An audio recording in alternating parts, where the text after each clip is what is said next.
या सरकारकडून महायुतीकडून किंवा त्या केंद्रीय मंत्र्यांच्याकडून भारतीय जनता पक्षाचं सरकार महाराष्ट्रातलं हेच सांगत आहे की तुटवडा नाही, तुटवडा नाही.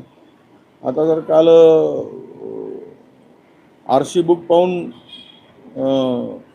डिझेल दिला पाहिजे ट्रॅक्टरचा. आता ट्रॅक्टर म्हणजे शेतकरी ट्रॅक्टर वापरतो कशासाठी? आता त्याला जर आरशी बुक पाहून जर द्यायला लागले, याचा अर्थ तुटवडा आहे हे मान्य करा. डिझेल पेट्रोलची आता फार मोठी किल्लत आहे आणि भविष्यातही होणार आहे. आता एअर इंडियाचे विमान 20% झाले आहेत. उद्या इथून अनेक विमानं नागपूरवरून रद्द होणार आहेत. म्हणजे सगळीकडून कोणी करायची आणि पुढचे दिवस लॉकडाऊनच्या परिस्थितीसारखे दिवस आता लवकरच येणार आहेत.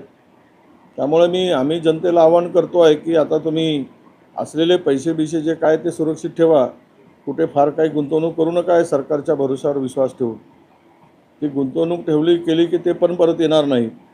कारण बँकाही रिकाम्या केल्या आहेत. रिझर्व्ह बँक रिकामी केली आहे.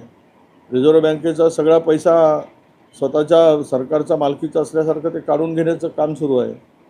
त्यामुळं भविष्यात बँकाही पूर्णतः उद्ध्वस्त होती. त्यामुळे बँकेत असलेला पैसासुद्धा शिल्लक राहणं आहे, तो परत मिळणार की नाही ही परिस्थिती उद्भवणार आहे. त्यामुळं सगळ्याच बाजूनं देश संकटात आहे, अडचणीत आहे आणि फक्त इव्हेंटवर त्यांनी आता पुन्हा भर दिला आहे. तुम्ही सांगितल्याप्रमाणे ते पुन्हा हे धार्मिक तेढ पसरवतील आणि लोक मरत आहेत त्याकडे यांचं लक्ष राहणार नाही. लोकांचा जीव जातोय त्याच्याकडे लक्ष राहणार नाही आणि सगळे मूलभूत प्रश्नावर पडदा घालतील.